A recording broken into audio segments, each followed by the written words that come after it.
anyway, we've got a great program today, and we're going to be talking about suicide.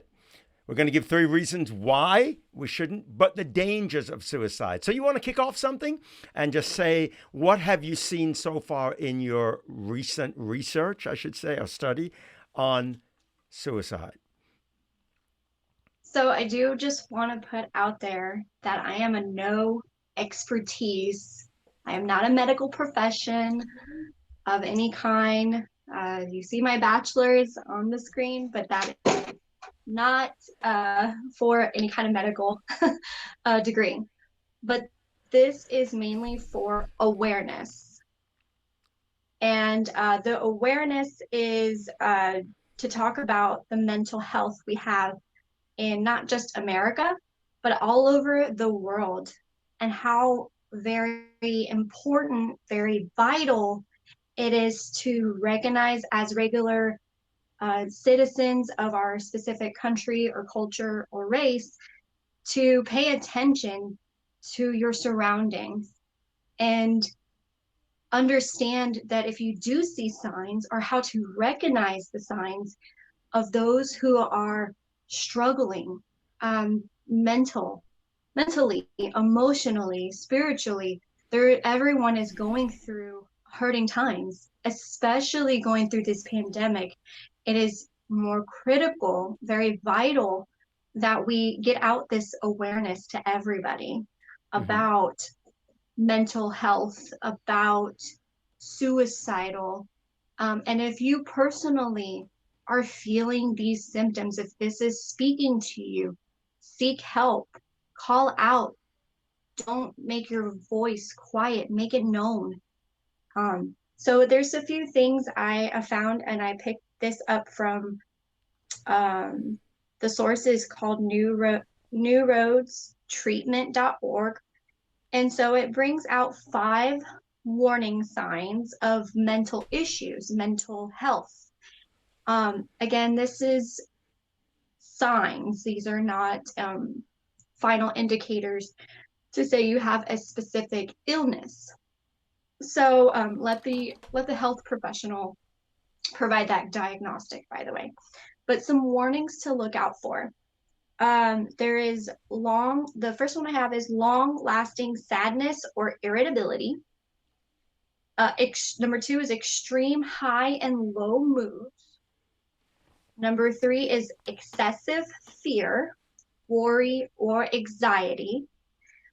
Also, social withdrawing or withdrawal. And the 5th one is dramatic changes in eating or sleeping habits, or both. Okay, so So you're those are dealing just with, some things to I'm point sorry, you're out. dealing with signs that are can lead up to this suicide. Because I want that, man like is geared for men, and we have a beautiful woman on now.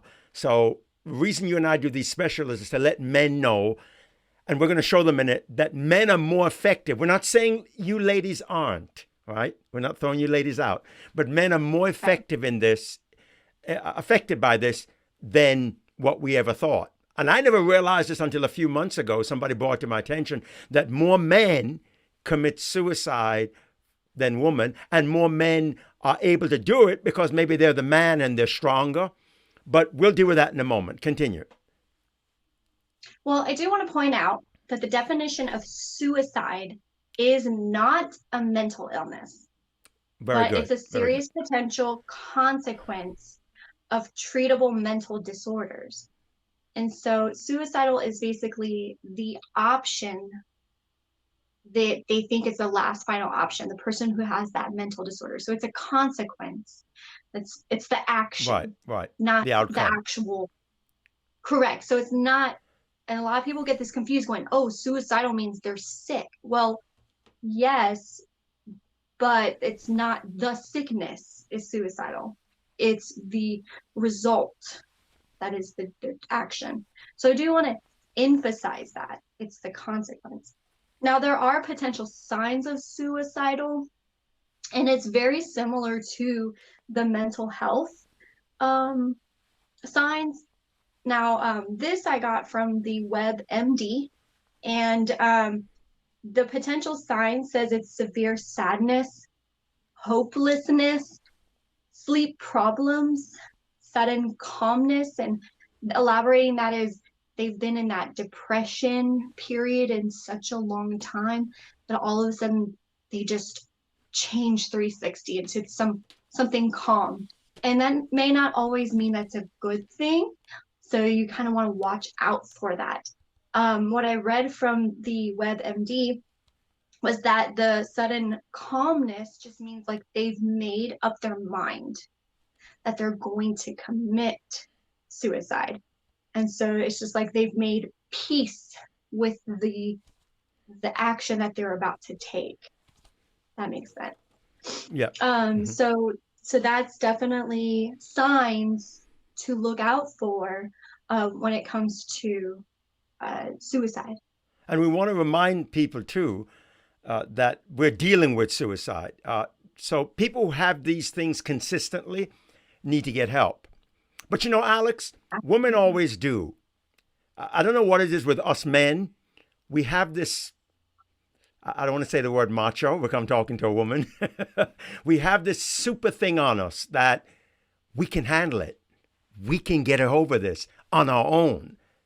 And we're showing here that's not true. That it really is a serious thing among Uh-huh. men.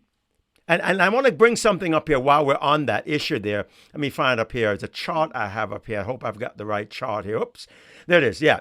This chart here shows basically the percentage of suicide around the world. And you can tell where the deeper colors are, like Russia, India, parts of Africa, that they have the highest rate. I thought more in America, but these are places that have the highest rate that the World Health Organization claims. You know, and so we see that. But I want to bring one more, as you said. Now this shows the income barrier. Men in the yellow, women in the kind of like the reddish. They, if you look at it, they have a high, lower than men. High income men are more apt to commit suicide. Next to that is the complete low income men are more apt to commit suicide. This is really unique. So, what you're saying is this issue can affect any man. No man is immune. Correct. No man is immune. No woman is immune. Right. Yeah, we want to Uh, add the ladies into teenagers. Okay. it doesn't matter what age that you feel. It's the stage in your life that you're going through. And I'm talking about, I mean, you brought up low and high income. And obviously, if you have high income, it's a lot of responsibility that maybe you can't handle. And with the low income, it's the same thing, but then you don't have the finances to support yourself or So it comes even back to your income. family. The lack Yeah, of, I mean, yeah, lack and of or just too too much much where you don't know work what to and not do. enough to enjoy your life. I mean, you have Um, workaholics, those who are married into their work, and that's what influences that high and low income. I mhm. mean, it kind of seems obvious, but it in a way it's so blindsided um, to that situation. Right, right. It is. It really is. Let me show here again this chart global. Just to bring it out, like you said. Um, you noticed it's interesting. Europe has the highest rate of men, and then we come into Africa, and then we have basically uh, um, Americas and Southeast Asia kind of get close to each other. Again, so back to now the cultural aspect. It's affecting all cultures. Absolutely. I mean, no matter what culture you're involved in, it could be related to like family, especially for example, like in Asia or even India, they have these families are big families that pressure their own. children kind of in that embedded their children to be, a doctor or specifically a lawyer or and then they, as you're growing up you feel this pressure to um, make sure that you don't fail as a son, as a father. You don't want to look bad, so you feel this pressure to not fail, and failure is not an option. And so it's to the point that it makes you sad, and then And you don't we can realize say that this, you're sad. Alex. We can say this that even God knows we can fail. His design is not for us, but He understands that we do fail as humans. Because Exactly. I think sometimes we put God out there like He is shocked if we fail. It's like, oh my goodness, I didn't. No, He knows we can fail because we are human. So you're dealing with, and we're not medical doctors or people or psychologists, but you're coming from the aspect of our research that the problem with this situation is that there's a lot of pressure upon men, yes, women, but upon these men. Correct. Correct. It's just the pressure. It's the physical aspect, not the uh, I mean, at this point we need to build our spiritual aspect, to let our worry, our anxiety go and release it to God. But and That's you the know what, whole Alex, point. on that, you just said that, but before we're going to get to that in a moment. Is that I guess that we get to the point where we're so pressured in our lives that we think there's no other way out.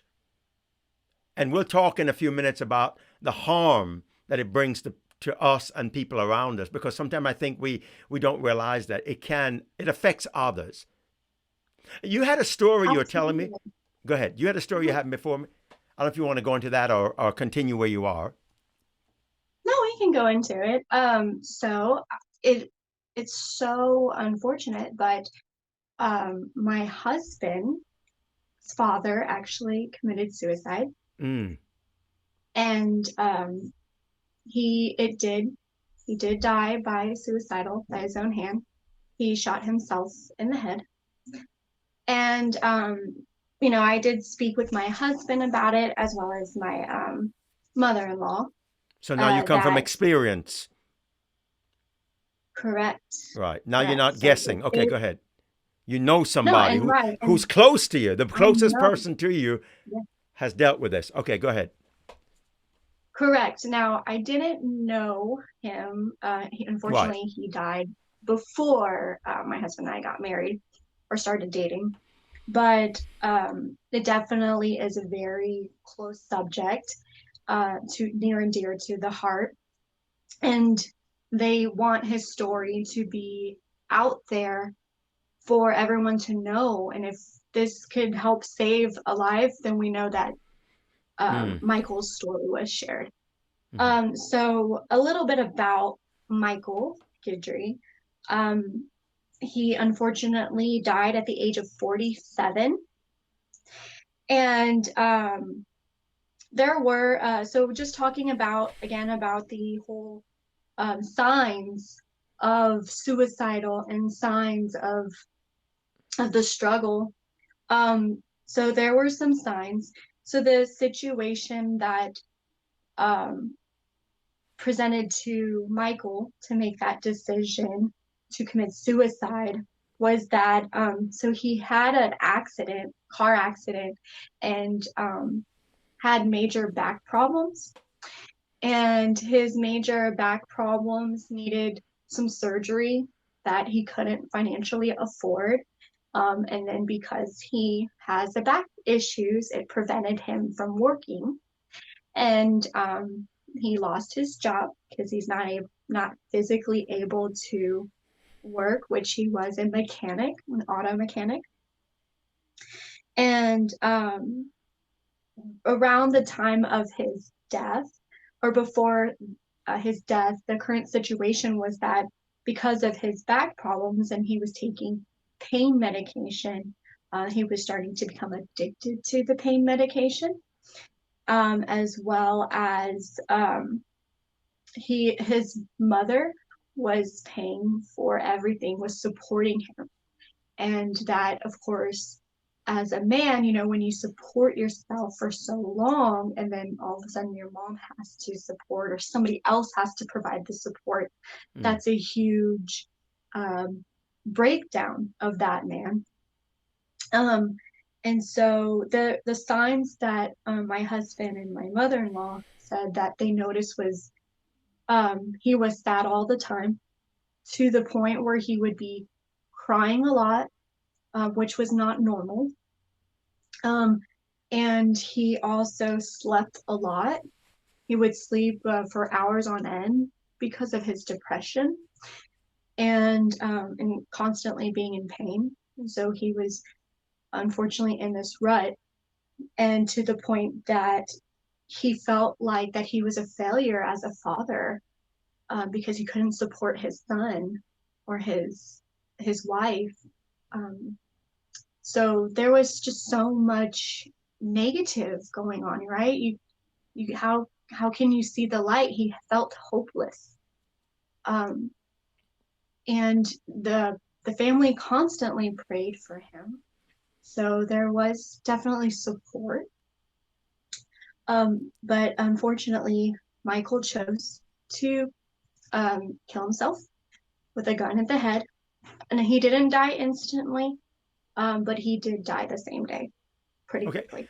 I'm going to say something on that because I had a very good friend, of mine who was he was a CEO of a company he had started. Mhm. Company grew and was doing Mhm. good, and then he, a number of years ago, shot himself in the head. And I walked into the room. I want people to listen to what Alex just said and what we're talking about. Men, this is real. It affects us. I walked into the room. I just got there about maybe a few minutes after he shot himself, and his wife was in a turmoil. His son, who's an adult man, took me in and said, "You sure you want to go in?" And I went in there, and it was not a good sight to look at. It really wasn't. And for a moment, I was so angry at him. I felt like screaming his name and said, "Why did you do this? Why did you do this?" But the reason why I'm mentioning this is because fast forward a few hours later, he was airlifted, air flighted to the hospital, and he was put on the Mhm. machine and everything. And I was talking to the doctor who was there, and the doctor told me this, which sometimes even we as Christians forget, because people will say to you that a person who commits suicide can't go to heaven because they committed a sin they couldn't ask for forgiveness. But let me say one thing about that. I'm not going to argue on that, but I am going to say this. The doctor told me for 14 years he's dealt with head trauma and suicide when people have shot themselves within the head. And he says, Mhm. in the 14 years, Alex, he's never known one patient, maybe close, that it was instant. It was always a few minutes, a few hours, a few days, a few weeks. And I believe that God can get in there. This is my thought. You cannot accept it, but I believe that God, He's God, can get in there and speak to that person. Because we look Mhm. at Alex, everything in front of us, but we don't know what's going on the other side. And God is able. Absolutely. And my friend, he passed 6 hours later. And I know I prayed for him. I went back in the room. They put all the machines. The family didn't want him to suffer. And he was gasping, and he gasped for 6 hours before he finally, in fact, his brain was dying, but his heart was still going. And I think you know that, and we Mhm. know that even though not doctors can be brain dead. And so, even though brain dead is the main Mhm. one. But what I'm Mhm. saying is, I believe he heard my prayer, and I believe God got into him. I'm not saying that because my friend. So we really don't know what Right. connection God has with a person, and we're not telling you who are, if you those who are feeling to commit suicide, that you're going to have an escape. I'm just saying to you, I think that sometimes we're too hard on the suicide victims because this is the Mhm. only, and I don't want to say the word disease, but they say this is the only thing that's 100% preventable. 100% preventable. Not COVID, not the flu, not diseases, but suicide can be 100% preventable. And that's what we're talking about Well, tonight, correct? correct. I mean, what needs to be said to those who even contemplating of it is there is hope. Right. There is you may not be able to see the light at the tunnel, because you're so far to that end of the tunnel. And yes, it's a journey. Hmm. Um, but your life affects others. Right. Not That's the devil speaking to you about that you don't matter, and that you being dead is not is nobody's going to care about it. So as And you're talking, that's I'm putting this up. incorrect. Purpose. 3 reasons Yes, why not to commit suicide. Okay, so you're saying purpose. And God says in Jeremiah absolutely. 29:11, for I know the plans I have for you, declares the Lord, plans for welfare, not for evil, to give you a future and a hope. So you're saying, first of all, purpose, correct? Exactly. It's purpose. I mean, for example, going back to Michael, he didn't feel like he had a purpose. Right. He felt like he was dragging everybody down with his shame, with his results that he had to go through. And that's not the case. But he couldn't see that. All he saw was the hopelessness. And that's the mental disorder that a lot of people Right. have, And where struggle. they have Yes. this anxiety, the fear, the worry, when they're constantly worrying about it. How are they going to live tomorrow when they should just be focusing on today? And looking and you said it right, Alex. As let me talk to the men, it's manlike. Pride, shame, Pride. sometimes ego. Um, we know that society has said that man has to take care of the family. And I have no problem with that. But I read Proverbs 31 woman the whole uh, chapter is dealt with a woman who's taking care of the family. I look at the woman at the well who walked to the well to get water. Where was the dude? So what I'm saying is, yes, that's general, but we shouldn't make a law out of that. Sometimes men can't, and they need help. I know I've And that's needed help. okay. And You were that's saying? okay. Yes. Go ahead. I also want to bring up, though, too, Grandpa, is that I've noticed older men are stuck in the stigmatism of, like, boys can't cry. Men are Yes. not allowed to express themselves. It's not okay to ask for help. You can do it yourself. I want to break that stigmatism. It is okay to cry. It is okay to ask for help. There's nothing wrong with asking for help. I love when my husband asks for my help with certain things, So is that the even though it reason why might be God gave a help need exactly in the garden? He didn't even let the man stay by himself. He said, "Let me send a helper." Wow. Go ahead. correct. It's a team effort. Um, and even if you don't have a partner, there's always someone to help. Right. When you go to a church, when you go to a group, even if it's a group session, there's someone who will support each other. It may not be financial support, but it's emotional, Hmm. it's the physical, it's the ear that someone can hear your voice. Right. Well, let's There talk is about the hope. second thing. Okay, we talked about purpose. We said purpose. We said that one reason why is because men, you have a purpose. But then some men, Alex, might be saying, or a person, a woman, or a child said, well, I don't have any more purpose. They left me, the love of my life. Well, let's talk about that. Second reason is you are loved. I know the Bible says in John 3:16, God loved the world so much that he gave his only son, that whoever believes in him should not perish, but have eternal life. So let's talk about the love factor. Somebody loves you. No matter how down you are, somebody does love you. Somebody might have left you or brought pain. You need to move that to the side and know that there are many other people who love you. Just for that alone, you shouldn't even consider you should consider the importance of how much you're loved, because there is somebody or some people out there who really love you. I don't think there's anybody in the world, Alex, who doesn't have someone who doesn't love them. People say they don't, but there's always somebody who has a love or a fondness or even a little friend, but somebody loves you. You want to elaborate on that? Absolutely. Oh, I mean, absolutely. But love is not like relationship as in an intimate love either. There's platonic Mm-hmm. when you have friends, Mm-hmm. when you have the relationship of a son or a daughter, or maybe like a son and daughter. I mean, especially with older men or even women, you a lot of times younger people, younger like teenagers or young kids, will help the elderly and they build that relationship. And so it's building a care.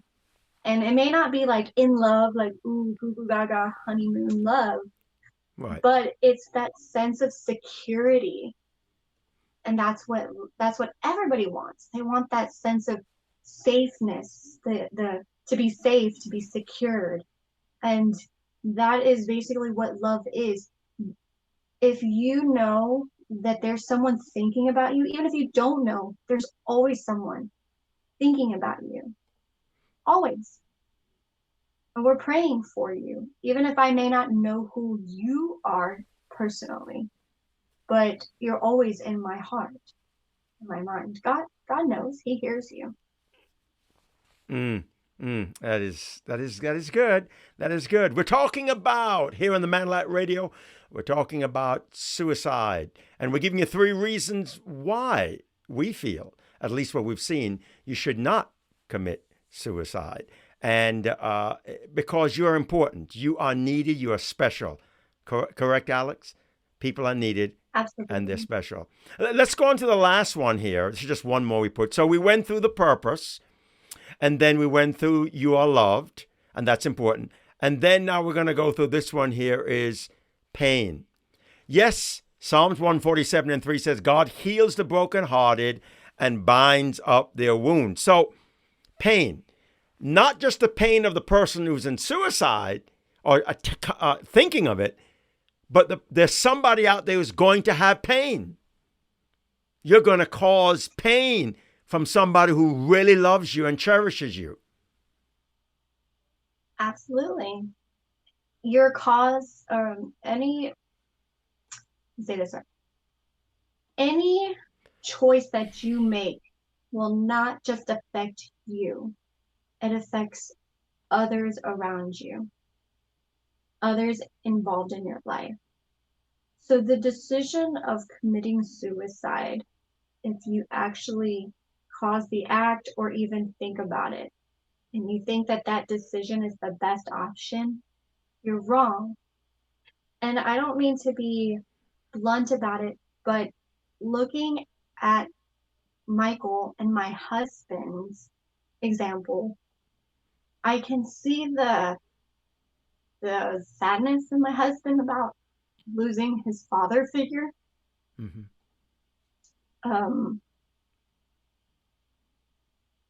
But my husband is very strong because he clings on to God. And I feel that it does cause a pain. So it's just a pain transferring over to another person. It may leave your physical being, but the pain passes on. And you got to think about that. So it's a suicidal is an action. You may also contact us at Love Gospel Church, 8102 Cross Creek, San Antonio, Texas 78218.